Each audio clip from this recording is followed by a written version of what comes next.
Episode 2, Emotional Armor, Mastering Your Mindset in the Boardroom.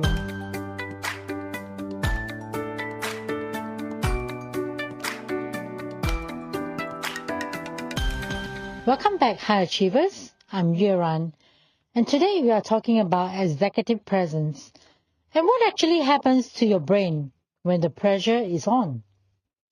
Picture this. You're walking into a quarterly business review. You're presenting to a room full of regional directors and VPs. You know your data perfectly. But the moment the VP interrupts you on slide 2 with a sharp critical question, your mind goes blank.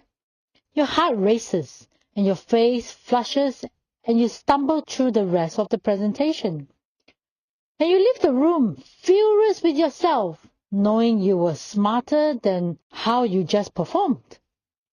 So what you experienced in that boardroom wasn't a lack of preparation.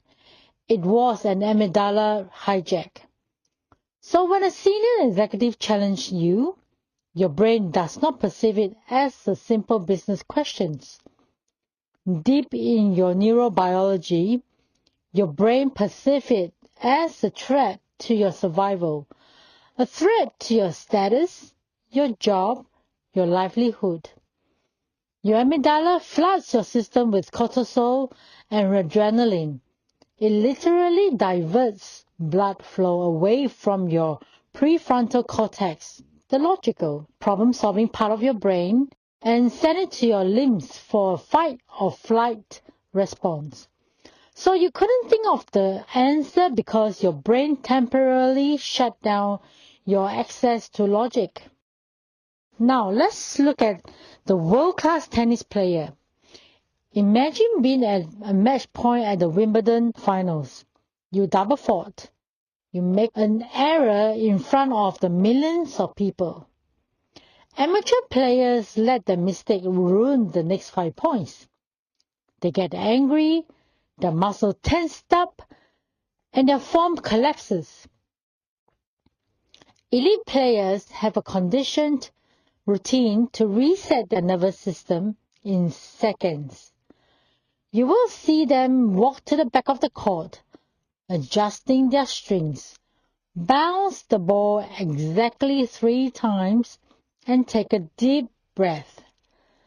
They are actively lowering their heart rate and forcing blood back into their prefrontal cortex.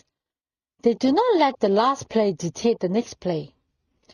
So if you want to build emotional armor for the boardroom and project unshakable executive presence, you need to train your physiological response to stress.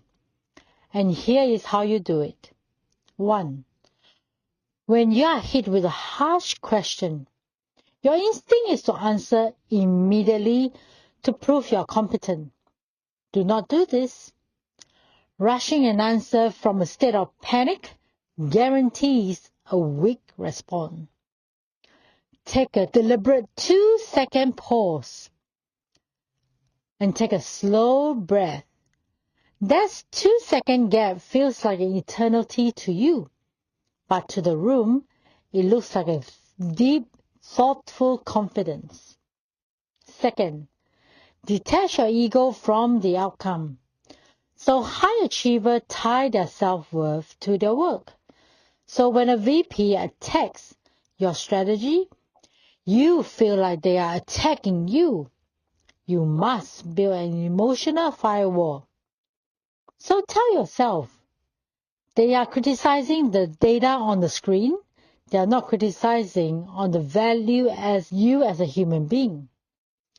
So when you remove your ego, you can actually look at the feedback objectively and respond with logic instead of defensiveness. 3rd, reframe. Instead of viewing a tough Q&A session as an interrogation, reframe it as a collaboration. The executives are testing the structural integrity of your ideas because millions of dollars are on the line. And they want you to have a strong defense, welcome the friction, and say, That's an excellent challenge to the model. Let's look at the risk mitigation. So executive presence is not about knowing every answer. It is about remaining calm in the face of the unknown. So if you want to master your internal psychology and handle high-stress corporate environment like a pro, I invite you to apply for a 4-week group coaching bootcamp.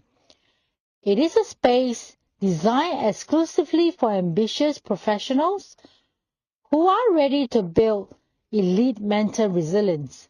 The link to apply is in the show notes. Protect your focus, manage your mind, and I'll see you in the boardroom.